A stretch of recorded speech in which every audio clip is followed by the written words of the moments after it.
Vamos falar sobre Profeta Miguel, pessoal. E se você não gosta do mini herege, já pode deixar um like, se inscrever aqui no canal e compartilhar o vídeo com seus amigos, fazer comentário, o que você achar melhor, tá bom? Vamos falar sobre ele e sobre essa proibição que o Conselho Tutelar fez de que ele pregasse, que parece que agora até está sendo revertida e ele vai voltar, vai ficar igual o pastor metralhadora lá, the king of the power of the PQP, vai voltar o Pastor Mirim e vamos ter aí os vídeos maravilhosos dele na igreja perseguindo o Exu de Osasco. Isso aí, apesar dele ser um herege, é uma coisa em que ele tá certo. Osasco é cheio de Exu. Tomem muito cuidado com Osasco. Muito cuidado. Mas bem, ele foi proibido de pregar porque muita gente estava escandalizada com um garoto de 14 anos enganando as pessoas no púlpito da igreja, mentindo e pegando o dinheiro delas. Bom, vamos lá. Tem um monte de gente com o mesmo perfil, só que com 50 anos fazendo a mesma coisa e ninguém fica escandalizado. Ninguém persegue os pastores e, sei lá, mais como se denominem os hereges, que ficam por aí pregando esse monte de mentira, é a interpretação tortuosa que eles têm da Bíblia. Olha, com base nisso aí, eu já cheguei à conclusão que o problema não é pregar. O problema é ele ser uma criança. E aí, para essa turma que detesta o pastor Miguel, teoricamente a criança não pode estar no púlpito da igreja, ela tem que estar na escola. Bom, vamos lá, se você é um cristão, seja um herege da turminha do Miguel, do Malafaia, do Valdomiro e de todos esses vagabundos, ou seja um cristão de verdade, você tem como preceito acreditar que a vontade de Deus e o chamamento de Deus é mais importante do que a escola.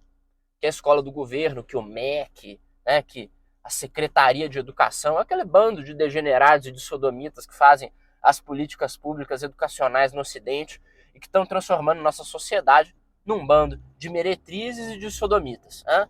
É o que está acontecendo. Você olha em volta, meretriz, sodomita, ali um drogado completamente perdido. Olha ali, um prostituído drogado.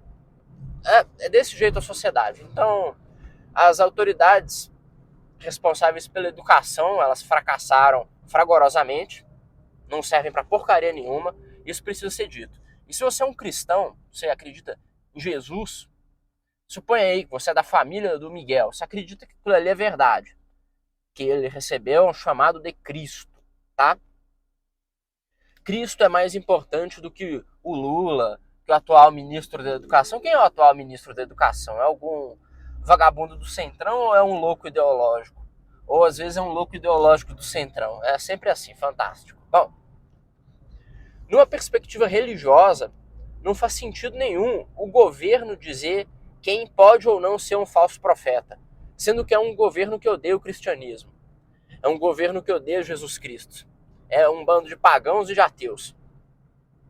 Uma galera, inclusive, que entra no paganismo estético. Eu não sei se eu falei em vídeo já sobre essa questão de paganismo estético, mas é aquela turma que não acredita em nada, que é ateu marxista, mas que para desafiar os padrões estabelecidos pela colonização, né, pelas ideias decoloniais, essa turma usa adereços e frequenta cultos, seja de matriz africana, seja de, né, indígena e etc., eles frequentam esses cultos com o objetivo de fazer uma contraposição estética ao cristianismo colonizador. Eles não acreditam em nada, eles não têm fé em nada disso, mas eles frequentam com um objetivo puramente estético, né?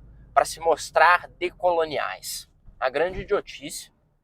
Obviamente isso, para eles, pelo menos, não é uma religião de verdade. Com certeza aí o índio ou o feiticeiro que realmente acredita nessas paradas, que cultua ali sei lá, o orixá, o espírito da floresta, o demônio, né? Isso aí é tudo demônio, vocês sabem.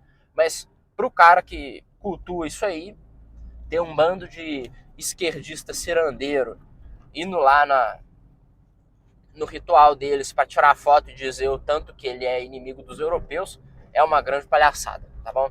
Mas cortado esse parêntese, Vamos falar sobre o pastor agora na questão secular do assunto, na questão material. Vamos esquecer que ele é um herege, porque você quer acabar com o problema do pastor Mirim? Faça um ato de supressão de heresia. Faz igual o Henrique IV na Inglaterra, ele promulgou o Heretical Comburendo Act. Era bom pra caramba, vocês iam gostar, é muito bacana. Você quer combater Pastor Miguel, Silas Malafaia, essa gente que usa a imagem de Cristo para lucrar enquanto espalha mentira? Vamos lá, Herético Comburendo Act. É isso que precisamos. Mas, em relação à questão material, tem muita gente argumentando que ele deveria estar na escola e não pregando. Esse garoto está fazendo milhares, centenas de milhares de reais pregando ali a heresia dele. E você acha mesmo que ele tinha que estar na escola, vendo um monte de professor que não conquista nada na vida, porque essa é a realidade da maioria das escolas do Brasil, tá bom? Você tem alguns professores que são fodas, que têm dinheiro, que construíram uma carreira e foram lá para a escola por vocação. Lindo, maravilhoso, isso existe. Mas a maioria não, a maioria é gente que não é exemplo para nada, tá? Infelizmente essa é a realidade. Ele vai fazer o que na escola? Vai aprender português e matemática? Olha, seria bom que as escolas no Brasil ensinassem português e matemática. Elas não ensinam, porque se ensinassem de verdade, a gente não teria essa turba de analfabetos funcionais que a gente chama de nação. Então, a escola é o único lugar em que o Miguel não deveria estar.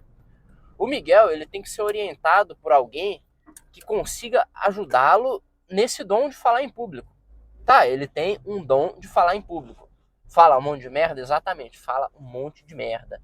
Espalha heresia que nem o demônio? Espalha heresia que nem o demônio, que nem o próprio Satanás. Exato. Mas ele tem esse dom.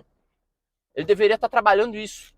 É igual quando aparece um menino cantor e aí vem algum idiota do conselho tutelar ou de qualquer outro desses órgãos bizarros falar que não, ele tem que ser posto na escola, ele tem que passar 8 horas do dia dele dentro da escola, porque lá ele vai aprender a ser um cidadão digno, ele vai se tornar um CLT e vai fazer aí 3.000 reais por mês se ele for, né, um CLT eficiente. Aí, se ele for muito eficiente, for para uma federal, pegar aí, né, uma faculdade com ProUni, o que vai acontecer? Vai ser maravilhoso, porque ele vai conseguir ter aí um salário de uns 8, 12 mil quando tiver com seus 30 anos, 20 e poucos, 30 anos. Legal, né? Bacana. Ou ele pode aprimorar essa habilidade que ele tem de falar em público, pode se tornar mais eficiente nisso, talvez até descobrir uma maneira de falar com as pessoas sobre algo que não seja heresia, e ganhar muito dinheiro e garantir o futuro dele e da família dele pelas gerações futuras. O que o Miguel deveria fazer? O que a família dele deveria incentivar? É isso, pessoal. Não se esqueçam de se inscrever no canal, tá bom?